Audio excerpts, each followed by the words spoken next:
Noong taong 1987, sa isang maliit na baryo sa probinsya ng Quezon. Hindi ko na po sasabihin ang eksaktong lugar kung saan po sa Quezon dahil may isang pamilya na kinatatakutan ng lahat, ang pamilya Rayos. Hindi po sila ordinaryong pamilya, sila ay mga mangkukulam. Sa loob po ng matandang bahay na gawa sa kahoy at bato, nakatira sina Aling Berta, ang matriarka ng pamilya, kasama po ang kanyang dalawang anak na sina Ernesto at Lucia. Wala po silang kapitbahay. Wala ding gustong dumaan sa harapan ng kanilang bahay kapag sumapit na ang dilim. Dahil ayon sa mga kwento, lahat ng pumapasok sa kanilang bakuran ay hindi na lumalabas pa ng buhay. Huwag kayong lalapit sa bahay ng mga Rayos kung ayaw niyong maglaho ng parang bula, sabi po ng matatanda sa baryo. Ang sino mang nagtatangkang galitin ng pamilya ay nagkakasakit, nababaliw o hindi na lang natatagpuan. Ang iba naman ay bigla na lang napapadpad sa gubat. Wala nang buhay at minsan gutay-gutay na ang katawan. Pero kahit alam ito ng lahat, may isang lalaking hindi natakot na sumubok. Siya po si Ramon Santos, isang bagong salta sa baryo. Isa po siyang dating sundalo, matapang at hindi naniniwala sa kulam o mga kwentong bayan. Wala namang mangkukulam, panakot lang yan sa mga bata, sabi niya sa mga taga-baryo. Pero hindi niya alam, sa desisyong susuwayin ng babala, papasukin niya ang isang mundo ng tunay na dilim at dito na magsisimula ang kanyang bangungot. Si Ramon Santos ay dumating sa baryo upang magsimula ng bagong buhay noong 1987. Matapos niyang magretiro sa serbisyo, napadpad siya sa probinsyang ito upang mamuhay po ng tahimik. Pero hindi niya akalain na napupunta siya sa baryong may madilim na lihim. Noong unang linggo niya sa lugar, napansin niyang tahimik ang mga tao. Tuwing magtatanong siya tungkol sa pamilya Rayos, ay iniiwasan siya ng mga ito. May isa pa ngang matandang lalaki na mahigpit na humawak sa kanyang braso at bumulong sa kanya. Sinabi nito na huwag mo silang banggitin, huwag mong subukan kung ayaw mong mawala. Pero sa halip na matakot si Ramon, ay lalo po siyang na-curious. Sinabi pa niya sa kanyang sarili na titignan ko kung totoo ang mga kwento. Hanggang sa isang gabi, nagdesisyon siyang puntahan ang bahay ng pamilya Rayos. Dala ang kanyang flashlight at itak. Tahimik siyang naglakad sa madilim na daan patungo sa bahay na kinatatakutan ng lahat. At habang papalapit siya, napansin niyang sobrang tahimik ng paligid. Walang kuliglig, walang hangin at para bang pati ang kalikasan ay natatakot sa lugar na iyon. Nang makarating siya sa may bakuran, tumigil lang siya saglit dahil may matandang puno ng balite sa harap ng bahay. Nakapaligid dito ang mga bote na puno ng kakaibang likido. May mga basag na pinggan, may tuyong dahon at kung ano-anong kakaibang bagay na tila may ritual na isinagawa. At biglang may nadinig siyang ungol mula sa loob ng bahay. Isang tunog na parang may naghihirap o may nakakulong na kung anong nilalang. Sa halip na umatras siya, lumapit pa siya sa may bintana at sumilip. At doon niya nakita ang pinaka-kinatatakutan niyang tagpo sa buong buhay niya. Dahil sa gitna ng madilim na silid ay may tatlong anino. Si Aling Berta ay nakaupo sa may silya, nakapikit at tila nagdarasal. Si Lucia naman ay nakatayo, hawak ang isang manikang may nakatusok na karayom, habang si Ernesto ay nakayuko sa may sahig, ngumunguya ng kung anong tila basang karne. at sa kanyang harapan may isang bangkay ng lalaking puno ng sugat at wala ng buhay. Si Ramon ay napaatras at napalunok. Ngayon lang siya nakaramdam ng totoong takot, pero huli na. Naramdaman niyang may malamig na kamay na humawak sa kanyang balikat. Nang maramdaman ni Ramon ang malamig na kamay sa kanyang balikat, mabilis siyang napalingon dito, pero wala siyang nakita. Ngunit dama niya ang bigat ng presensyang hindi niya maipaliwanag. At isang malamig at paos na boses ang bumulong sa kanyang tenga. Sinabi nito na umalis ka na habang may oras pa. Ngunit bago pa siya makatakbo, bigla na lang bumukas ang pinto ng bahay at lumabas doon si Aling Berta, ang pinaka matandang babae sa pamilya. At sa ilalim ng liwanag na buwan, kitang-kita po ni Ramon ang kanyang muka.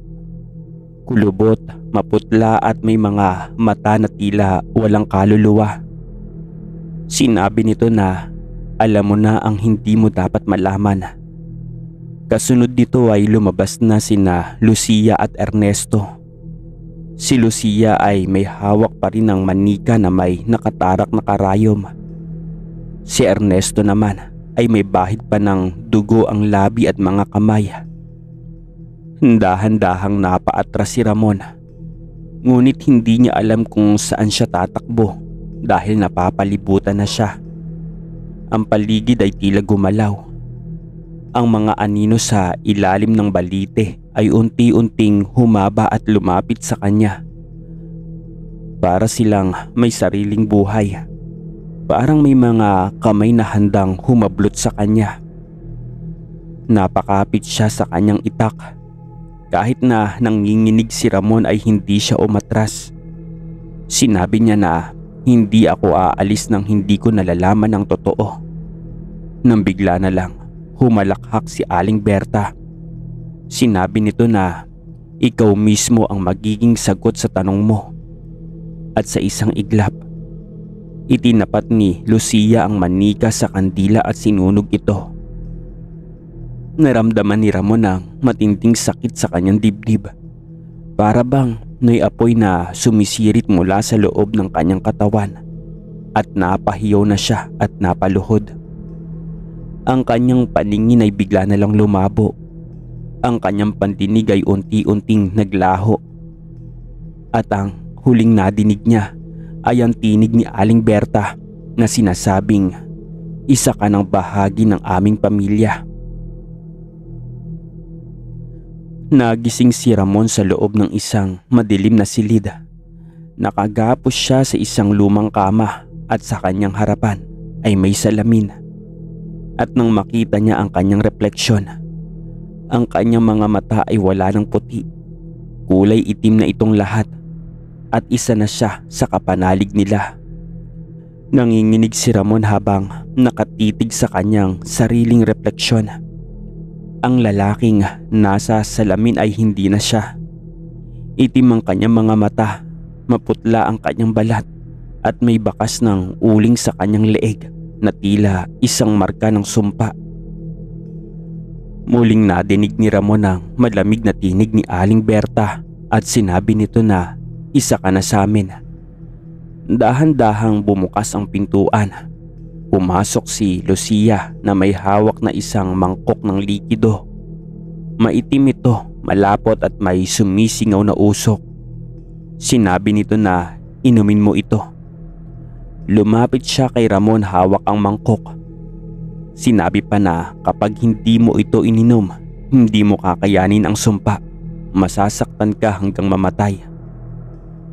Gusto niyang tumanggi at gusto niyang lumaban.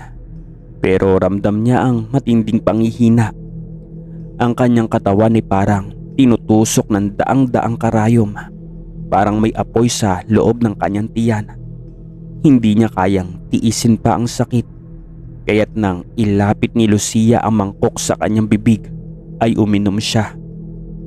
Pagkadampi ng likido sa kanyang dila, naramdaman niya agad ang epekto.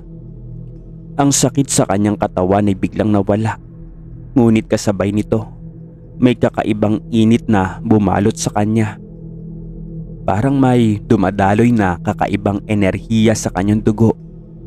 At sa unang pagkakataon, nadinig niya ang mga tinig na hindi niya dapat marinig. Nadidinig niyang may nagsasalita at sinasabing, "Isa ka na sa amin, Ramon." Narinig niya ang mga boses sa kanyang isipan. Ang mga anino sa may silid ay gumagalaw at sa isang iglap, nasa labas na siya ng bahay. Tahimik ang buong baryo, ngunit alam niyang may nangyayari. Ang kanyang katawan ay gumagalaw ng mag-isa. Para siyang hinihila ng isang puwersang hindi niya maunawaan. At nang mapagtanto niya kung saan siya patungo siya sa bahay ni Mang Isko. Si Mang Isko, ang matandang albularyo ng baryo. Siya ang nagbabala kay Ramon tungkol sa pamilya ni Aling Berta. At ngayon ay narito na siya. Hindi para humingi ng tulong, kundi para tapusin ito. Pero nilalabanan ni Ramon ang kanyang sarili at sinasabi niya sa kanyang isipan, Hindi ako ito." Ngunit malakas ang hatak ng sumpa sa kanya. Nang makita niya ang matandang natutulog sa may papag, unti-unting itinaas ni Ramon ang kanyang kamay. At sa isang iglap, umunit ang matinding hangin sa loob ng bahay at napadilat si Mang Isko. Tinitigan niya si Ramon at sa malamlam na ilaw ng lampara, may isang bagay siyang itinapon sa hangin. Ito ay pulbos na kulay puti at biglang sumigaw si Ramon. Para siyang pinaso ng nagbabagang bakal. Ang itim sa kanyang mga mata ay biglang lumiwanag at sa unang pagkakataon, nagising ang kanyang tunay na diwa at napahandusay siya sa may sahig. Habol ang kanyang hininga at sa kanyang harapan, nakatayo si Mang Isko, hawak ang isang lumang anting-anting. Bumulong ang matanda at sinabi na, "Kaya mo pang lumaban, iho." At noon ay naunawaan ni Ramon na hindi pa huli ang lahat. Mabilis niyang hinugot ang itak sa kanyang baywang. Alam niyang hindi siya dapat magpatalo sa sumpa. Kahit na ramdam pa rin niya ang kapangyarihan na dumadaloy sa kanyang katawan, pinilit niyang kumawala. At sa kanyang huling lakas ay tumakbo siya palayo sa bahay ng mga mangkukulam. At habang tinatahak ang masukal na daan palabas ng baryo, nadinig niya ang tinig ni Aling Berta at sinasabi nito na, "Hindi mo kami matatakasan, Ramon, dahil isa ka na sa amin." Ngunit sa kabila ng banta ay hindi na siya lumingon dahil alam niyang may pag-asa pa. Lumipas po ang maraming taon at nagbalik po si Ramon sa baryo upang kamustahin si Mang Isko. Si Mang Isko po ang nakatulong sa kanya at nagpalaya po sa sumpa. At ibinahagi po ang kanyang kwento na hinding-hindi niya malilimutan sa tanang buhay niya.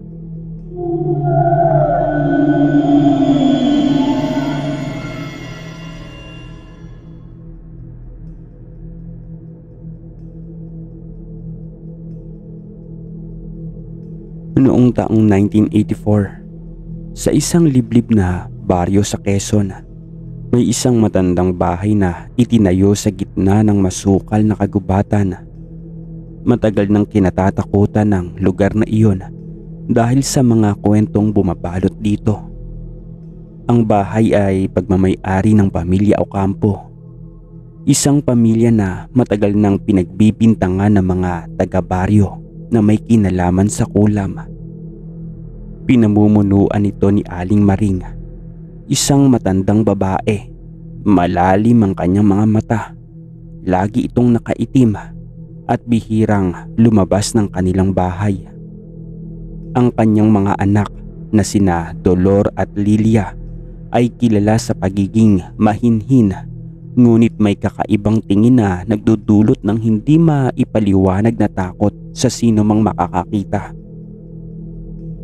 Sa loob ng maraming taon, maraming misteryong pangyayari ang naganap sa baryo. May mga bigla na lang nagkakasakit ng walang dahilan. May mga alagang hayop na namamatay na walang sugat o bakas ng karamdaman. At may mga batang naglalaho sa gabi at hindi na kailanman natagpuan. Hanggang sa isang araw, isang bagong pamilya po ang lumapit sa baryo. Ito ay sina Mang Ernesto at Aling Nida at ang kanilang 3 anak. Hindi nila batid ang tungkol sa mga kwento ng pamilya Ocampo. Sa kabila ng babala ng ilang matatanda sa baryo, pinili nilang manatili sa kanilang bagong tahanan na nasa tapat mismo ng lumang bahay ng mga Ocampo. Sa unang mga linggo, naging tahimik ang buhay nila sa baryo. Ngunit nang sumapit ang 2 buwan, nagsimula na ang sunod-sunod na kamalasan. Sa unang tingin, ang buhay ng pamilya ni Mang Ernesto sa baryo ay tila normal. Kahit may mga nadidinig silang bulong-bulungan tungkol sa pamilya Ocampo, hindi nila ito pinapansin. Mas inatupag nila ang pag-aayos ng kanilang bagong tahanan at ang pagsisimula ng panibagong buhay. Ngunit isang gabi, habang mahimbing ang tulog ng mag-anak, bigla na lang nagising si Aling Nida dahil sa tunog ng mahina ngunit sunod-sunod na kaluskos sa labas ng bahay. Para itong yapak ng paa na walang sapin at paikot-ikot sa paligid ng kanilang tahanan. Sinilip niya ito sa may bintana, ngunit wala naman siyang nakita. Ang buong baryo ay tahimik. Tanging mga huni ng mga kuliglig at ihip ng malamig na hangin ang nadidinig niya. Bumalik siya sa higaan ngunit nanatili siyang balisa. Kaya kinabukasan, isang masamang balita ang kumalat sa baryo. 2 sa mga kalabaw ng kanilang kapitbahay ang natagpuang patay sa palayan. Walang sugat, walang bakas ng pagkakasakit. Parang basta na lang natuyot ang katawan ng mga ito. Nagtipon-tipon ng mga matatanda ng baryo upang pag-usapan ang insidente.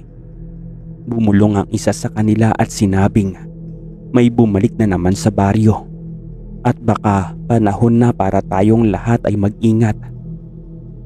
Dahil dito, Kuya Jay, unti-unting bumalik ang takot sa mga taga-baryo. Sinimulan nilang palaging magsindi ng kandila sa gabi at naglagay ng bawang sa labas ng bahay bilang proteksyon.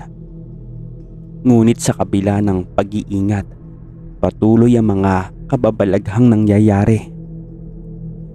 At 1 linggo matapos ang insidente ng kalabaw, isang batang babae ang bigla na lang nagkasakit.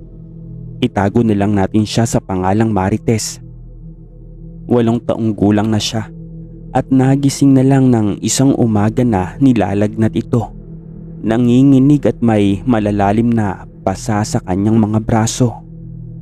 Hindi rin maipaliwanag ng mga albularyo kung anong sakit ang dumapo sa bata. At makalipas ang 3 araw, pumanaw po si Marites. Muling bumalik ang usap-usapan tungkol sa pamilya Ocampo. Sinisisi sila ng mga taga-baryo ngunit walang makapangahas na harapin sila ng direkta. Samantalang si Mang Ernesto ay nagsimula ng makaramdam ng pananakit ng katawan. Pakiramdam niya ay parang hinihigop ang kanyang lakas. Sa tuwing dumadaan siya malapit sa lumang bahay ng mga Ocampo, nakakaramdam siya ng matinding hilo at panghihina. Hanggang sa isang gabi, habang palabas siya ng bahay upang kumuha ng tubig sa may poso, napansin niyang may nakatayo na anino sa labas ng bakuran ng bahay ng Ocampo. Isang matandang babae, si Aling Maring. Nakatingin ito sa kanya at hindi kumikilos. Ngunit kahit malayo ay damang-dama niya ang tindi ng titig nito. Bumilis ang tibok ng kanyang puso. Mabilis siyang pumasok ng bahay at isinara ang pinto. Ngunit hindi niya naalis sa isip ang nakakatakot na presensya ng matanda. Dahil din sa sunod-sunod na masamang pangyayari sa baryo, napagdesisyonan ng ilang matatanda sa baryo na kumonsulta sa isang kilalang albularyo mula sa ibang bayan at itago na lang po natin siya sa pangalang Casimyon. Dumating si Casimyon isang umaga at agad na sinuri ang buong baryo. Sa kanyang pagsusuri, natuklasan niyang may malakas na itim na kapangyarihan na bumabalot sa lugar. Sinabi niya na mayroon daw na isang pamilya dito na matagal nang gumagamit ng madilim na mahika at ngayon daw ay mas lumakas sila. Wika ni Casimyon sa mga taga-baryo at lalo pang nakumpirma ang hinala ng mga taga-baryo. At nang sumapit ang gabi, nagsagawa si Casimyon ng pagtawag sa mga espiritu upang tukuyin kung sino ang nasa likod ng pangyayari. At doon lumabas ang sagot. At ito ang pamilya Ocampo. Sa mismong gabing iyon, may napansin si Aling Nida habang tinitignan ng kanilang bakuran. Isang itim na ibon ang nakadapo sa may sanga ng puno sa likod ng bahay. Ang mga mata nito ay tila nagliliyab sa pulang liwanag. Alam niyang hindi ito pangkaraniwang ibon. At pagbalik niya sa loob ng bahay, napansin niyang nanginginig na si Mang Ernesto. Halos wala ng kulay ang kanyang muka. Bumulong si Mang Ernesto at sinabing, "Parang may bumibigat sa dibdib ko, para akong sinasakal." Habang tumutulo ang kanyang pawis, agad siyang tinulungan ni Casimyon. Kumuha ito ng isang maliit na bote ng langis at pinahiran ang noo at dibdib ni Mang Ernesto. Biglang napasigaw si Mang Ernesto at tila may lumabas na maitim na usok mula sa kanyang bibig. Sumigaw si Casimyon at sinabing may nilagay sa kanya ang mga mangkukulam. At sa puntong iyon, Kuya Jay, alam na nilang hindi na sila maaaring manatili lang at manahimik. Kailangan na nilang gumawa ng aksyon laban sa pamilya Ocampo. At bago sumikat ang araw, isang grupo ng mga lalaki mula sa baryo ang nagtipon-tipon. Bitbit nila ang mga sulo, asin, bawang at anting-anting mula kay Casimyon. Naglakad sila patungo sa bahay ng mga Ocampo. Determinado silang harapin ang pamilya ng dilim. Ngunit bago pa man sila makalapit, bumukas ang pintuan ng lumang bahay at lumabas doon si Aling Maring na nakangiti. Mahinang bumulong si Aling Maring at sinabing, "Huli na kayo." At biglang dumilim ang buong paligid kahit na maliwanag pa dapat dahil umaga. Sa gitna ng kadiliman, isa-isang bumagsak ang mga kalalakihang sumugod. Para silang kinain ng anino at hindi na nakagalaw. Ngunit isang tinig ang umalingaw-ngaw. Tinig iyon ni Casimyon. Sa pamamagitan ng kanyang orasyon, unti-unting bumalik ang liwanag.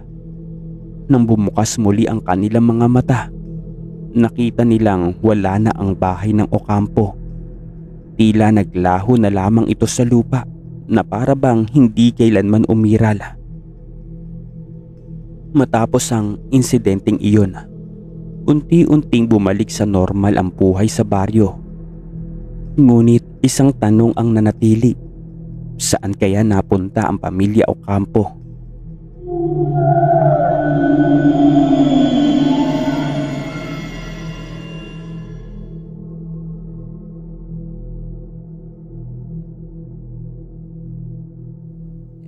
Nangyari po ito noong taong 1995 sa isang maliit na baryo at hindi ko na po sasabihin ang eksaktong lugar. May mag-asawang tahimik na namumuhay. Itago na lang natin sa pangalang Dolores at si Victor. Sa mata po ng lahat, Sila ay perpektong magkabiyak. Masipag po si Kuya Victor bilang mangingisda at si Ate Dolores naman ay kilalang mahusay sa pagluluto at panggagamot gamit ang mga halamang gamot. Ngunit may lihim po si Victor.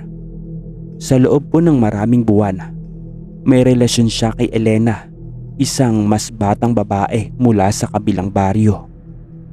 Lingid sa kaalaman ni Victor, matagal nang nararamdaman ni Dolores ang panlalamig ng kanyang asawa. Mula sa kanyang mga mata at kilos, alam niyang may ibang babae na itong tinititigan ng may pagnanasa. Isang gabi habang tulog po si Victor, lumabas si Dolores at nagtungo sa isang liblib na kubo sa loob ng kagubatan. Ang tahanan po ni Ka Adela, isang matandang manggagamot na may itim na lihim. Lumapit si Ate Dolores kay Ka Adela at sinabing, "Kailangan ko ng tulong mo dahil ang asawa ko ay may kalaguyo." Matalim na tumingin si Ka Adela sa kanya. Nagtanong ang matanda kung handa ka bang pagbayarin sila. Hindi po sumagot si Dolores. Sa halip ay tahimik lang siyang tumango at doon na nagsimula ang lahat. Dahil kinabukasan, habang abala si Victor sa kanyang bangka, isang itim na manok ang isinakripisyo ni Ka Adela at inilagay niya ang dugo nito sa isang maliit na bote at hinaluan ng buhok ni Elena na lihim na nakuha ni Dolores. Sa ilalim ng liwanag ng kabilugan ng buwan, binigkas ni Ka Adela ang orasyon. Sinabi nito na, sa dugo ng pagtataksil, sa hapis ng iniwan, dumaan sa katawan ng sakit na walang lunas. Kasabay nito ay hinawakan ni Dolores ang lumang larawan ni Elena at itinusok ang isang matulis na karayom sa dibdib nito. Bumulong si Ka Adela at sinabing, "Ngayon ay mararamdaman niya ang sakit na dinadanas mo." Lumipas ang ilang araw, nagsimula ng makaranas ng kakaibang sakit si Elena. Parang may bumibigat sa kanyang dibdib. Parang may humihigop sa kanyang lakas. Una ay inakala niyang simpleng trangkaso lang ito. Ngunit unti-unting lumala ang kanyang kalagayan at namayat siya. Naging maputla at hindi na halos makakilos. Lalong naguluhan si Victor nang dinala na si Elena sa doktor at wala silang mahanap na sakit. Lahat ng pagsusuri ay normal naman.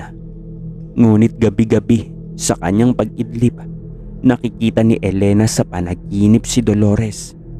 Nakangiti ito at may hawak na itim na manika. Hanggang isang gabi, nagising si Elena na may malalim na gasgas ang kanyang balat.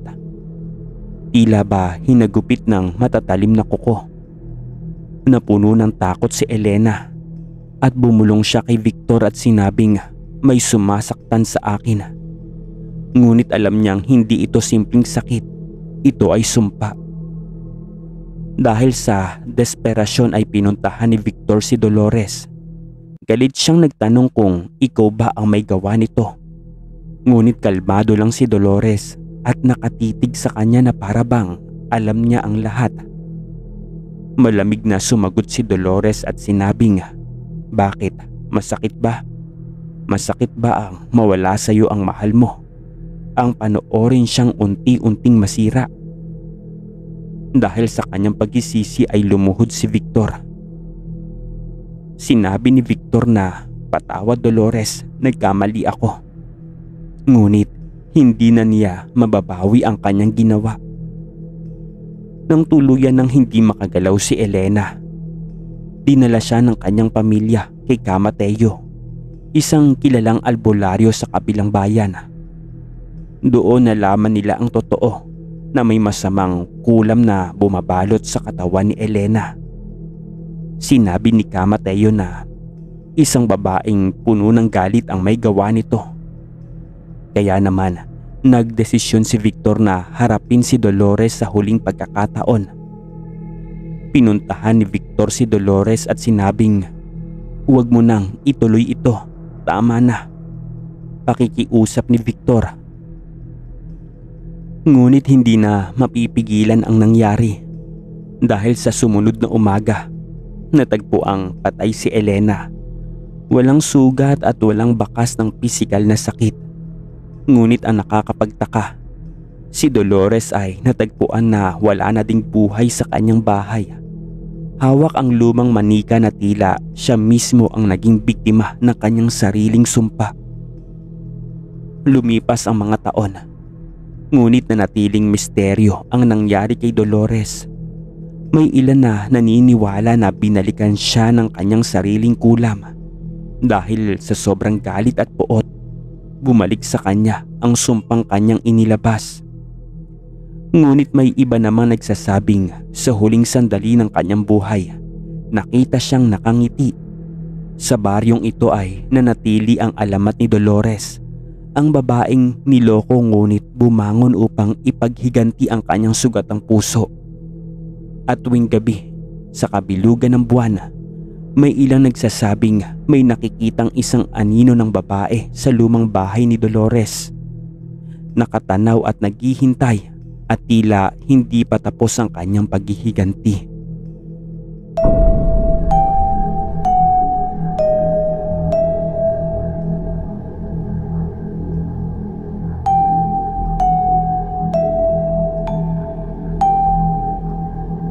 Istorya Tagalog Horror Stories.